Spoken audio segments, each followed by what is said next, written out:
All right, boys and girls, I had somebody ask me about these holsters and the pattern and how to make a pattern and all this other good stuff. Well, I'm going to try to explain it.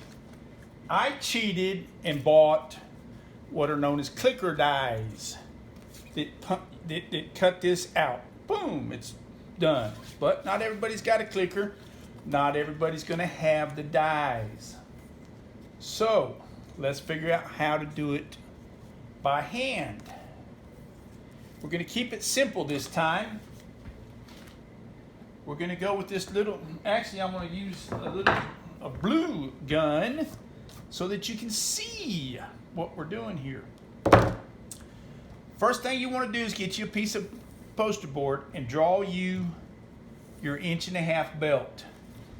Can you see this? Let me get over here. Yeah, okay. Draw out a belt, and then what you're going to want to do is determine the angle that not you but your customer wants the gun at. Most guys and most people, sorry for the sexist comment, but most people prefer it to be at about, I'm going to guess that's about 10 degrees forward, so they've got easy access to it. Some like it straight up and down, but boy, when it's way up here on your hip, that straight up and down is real hard to get to. So we're going to point it forward a little bit.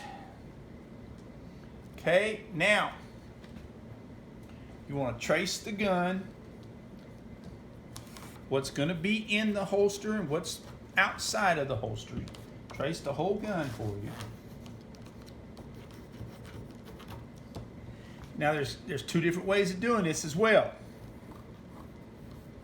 And I had a perfect thing for this earlier today. What did I do with it? I think I threw it away. I don't know, but anyway. Yep, I did. I got it over here. Hang on, let me get over here to the other side of the table real quick. And I apologize. I'm not organized because I was in the middle of something and somebody asked me to figure this out for them. So here we are. I'll just use this piece of leather for now.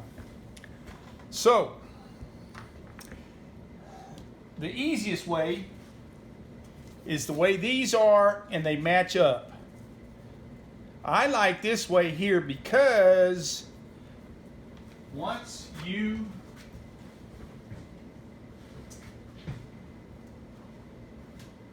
get it put together,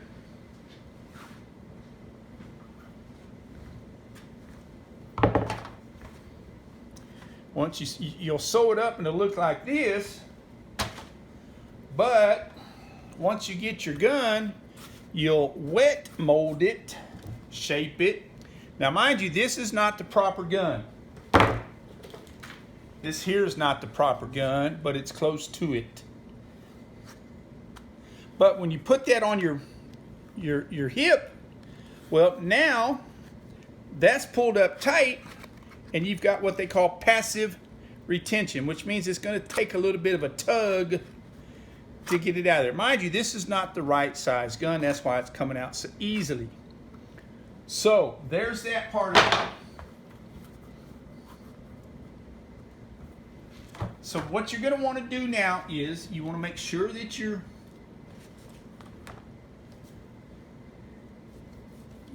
leather covers your barrel. You want to make sure you've got room to stitch. Now here's another thing I want to show you. I'll go back to the one I started here. Okay. There's two ways of doing this. You can make that first piece flat and then come over the top of it and take your piece of leather and cut your leather to fit that, but I'm not going to show you that way. I'm just going to show you what we've done here. Basically, this will fit. Basically, you're going to have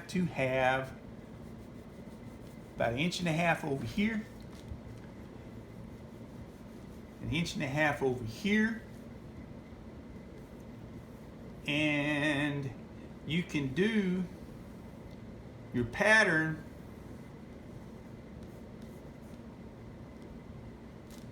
move this up here like that.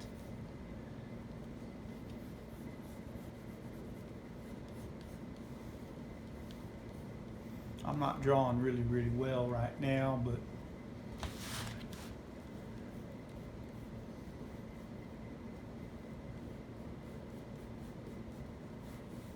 and that 1.5 inches I mentioned earlier is where your belt loop holes will be.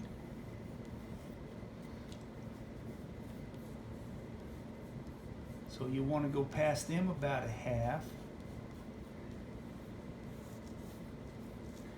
Even down here. And then now you've got the basic pattern right there. Now if you want to build up your back piece to give yourself, like they've done here, a little, keep that gun out of your belly, especially when you're fat like me, well then all you got to do is come over here like this and just kind of add around up there like that. Now mind you, make them nice flowing lines, nothing choppy, nothing blocky, so they're easier to hand cut with your round knife. Okay, now you want the two of them to be the same down here where they're going to come together at. Now what you do, once you get those cut out, you get your gun, you get your leather good and wet. You put them together and you will want to form a line where you can put those two together at, and it should be about 1/2 to 3/4 of an inch depending on how thick that is. And then that's where your stitch line over here will be. Come down here like that, and over here on this side you'll come down here like this, and there's your inside stitch line, and that's what's going to hold the gun in place. Mind you, now you don't want that stitch line right up here next to your gun because it's got to have that room to spread. See how this one is? This one here's flat. I have not stretched it or put a gun in there yet. I'm waiting to get or ordered a blue gun. This one I went ahead and put this bigger blue gun in there just to kind of shits and giggles. Now if I wanted to use this gun, I can put a screw in there, what they call a retaining screw right there, and that'll tighten that leather up there, kind of like my thumb is, and make it that much harder to get out. But this gun, again, is too small. So by changing this here, you can go from this gun to this gun with the same basic principle pattern there. You might have to trim up that top piece because this doesn't have a bunch of that sticking up.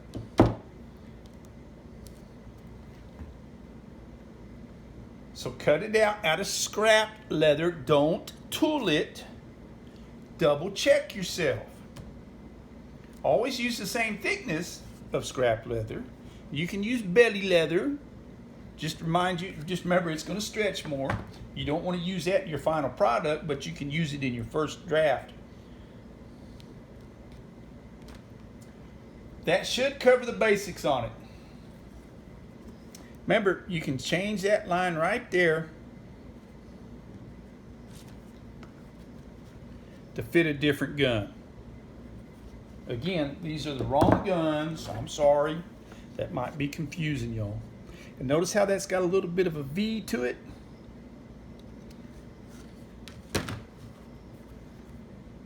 Same V there. And you can see how forward that sits. Let me move the phone up here for you now. Okie doke. And like I said, the first couple of them you do, don't bother tooling on them. Cut it. Cut your pattern. Get your pattern developed right. Then you can come in and add these little doohickeys here. That just kind of keeps everything stiff up there. But, oops, my hand's in the way.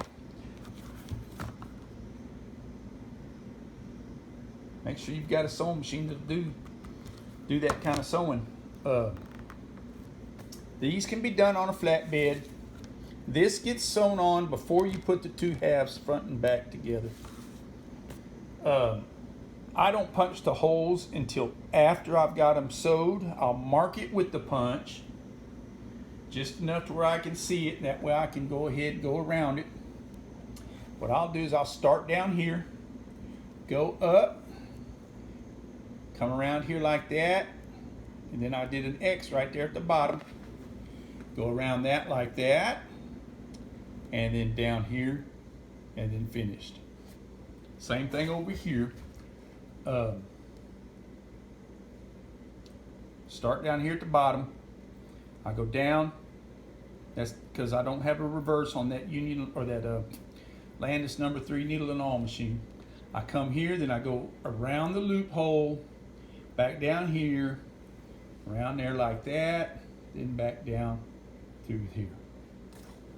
Like I said, you want to make sure your stitching and everything is right before you go to tooling on it. So don't, trust me, I've had to throw some tooling away. Nothing pisses a man off more than that. Okie doke. All right, I hope that helps. Toodaloo, buckaroos.